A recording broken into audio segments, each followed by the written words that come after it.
La santé et le bien-être, c'est sur Europe 1. Nous sommes avec vous depuis 15 heures, toujours bien sûr. À mes côtés, le docteur Jimmy Mohamed qui adore cette séquence. Catherine Blanc qui arrive pour vous, Jimmy, presque, je dirais, puisque je sais que vous êtes très intéressé par toutes ces questions-là. Catherine, vous êtes sexologue Mais bien et sûr. psychanalyste à Paris. On va terminer la semaine avec cette question de Jean-Marc. Jimmy, vous voulez bien nous la lire ? Oui, bien sûr, j'ai perdu ma femme il y a 4 ans et depuis, c'est très difficile pour moi de me reconstruire sentimentalement. Je m'occupe de mes enfants, mais je n'arrive pas à retrouver une compagne. Je ne trouve jamais une qui soit aussi bien que mon ex-femme. Est-ce que je pourrais retomber amoureux une seconde fois?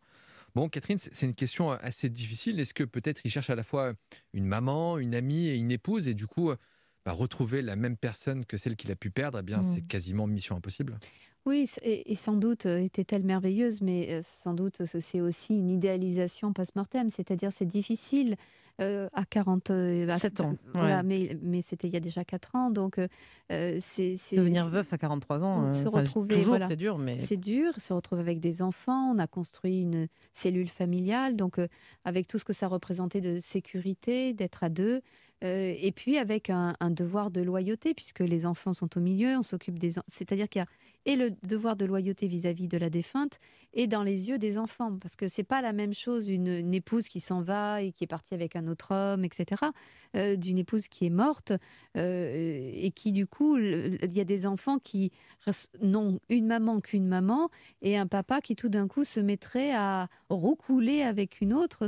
Il y a le regard des enfants qui impose la loyauté à l'égard de la défunte. Mais ça fait 4 ans quand même, vous le disiez, vous le releviez à l'instant. Pourquoi au bout de 4 ans, il compare encore, je ne dis pas que ce soit facile, hein, mais il compare encore les femmes qu'il rencontre à son ex-femme, enfin pas son ex-femme, sa femme décédée. C'est fréquent comme ça de vouloir absolument comparer? Bah, bien sûr, parce que c'est pas comme quand on a 18 ans, qu'on rencontre quelqu'un dont on ne connaît strictement rien, sur lequel on projette plein de possibles. Puis là, c'est une Euh, séparation qu'on n'a pas choisie, donc c'est Là, pour ça qu'il est resté sur sa faim, bien clairement, quoi, sûr, hein, ouais. c'est en plein amour, en plein combat contre la mort si c'est par maladie, ou en Plein surprise si c'est éducation des enfants, voilà, ouais. et vraiment. Et puis, quand on voit ces enfants grandir, on ne peut s'empêcher d'y voir la tête de l'autre, d'y voir les mimiques de l'autre.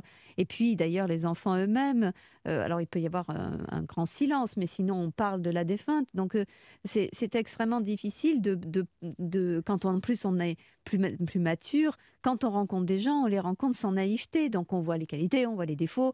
Donc, on peut tout de suite évaluer les défauts de toutes les personnes que l'on rencontre, alors que celle avec laquelle on a grandi et fabriqué une famille, on a omis les défauts puisqu'on a grandi ensemble, on s'est épanoui ensemble, alors que quelqu'un de déjà abouti, on a l'impression que justement, le chemin à faire ensemble, les ponts à trouver entre nous sont des ponts compliqués, avec en plus quelqu'un qui doit accueillir des enfants qui ne sont pas d'elle, et dont la maman est morte, et n'est pas en train d'être heureuse Compliqué comme ailleurs. Bien situation, sûr hein, que clairement. c'est extrêmement compliqué. Ouais, on comprend bien que l'équation est vraiment difficile à résoudre, d'autant plus que vous avez dit qu'il y a un sentiment de culpabilité, presque de trahison, si jamais il se mettait avec quelqu'un d'autre. Mais du coup, est-ce qu'il doit en parler aux enfants s'ils sont en âge de comprendre, en disant qu'il souhaite refaire sa vie?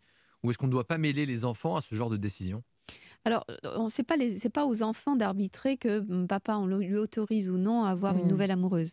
Par contre, c'est aider les enfants à se donner la liberté d'aller aimer le monde, d'aller rencontrer des gens Et de s'attacher à l'autre et de aussi. s'attacher à Ouais. d'autres, que ce soit, mais d'autres en Mhm. général, parce que la vie, elle est belle, parce que si le chemin de vie d'une maman s'arrêtait là, ça ne fait pas pour autant l'interdit pour les autres de poursuivre leur vie. Donc, faisant comprendre aux enfants tout ce qu'ils ont à construire, ils aimeront, et ils aimeront des petits copains, des petites copines, ils auront des tas, ils vont rencontrer des gens qui seront formidables et qui joueront des rôles primordiaux, des profs, qui donneront le goût d'une matière ou d'une autre, etc.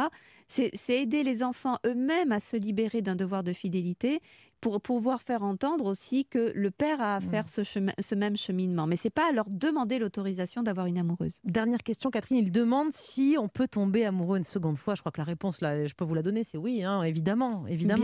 Bien sûr, parce que encore une fois, on a toujours cette idée assez romantique d'une seule et unique personne qui était faite pour nous. En fait, celle qui est faite pour nous, c'est celle avec qui nous construisons.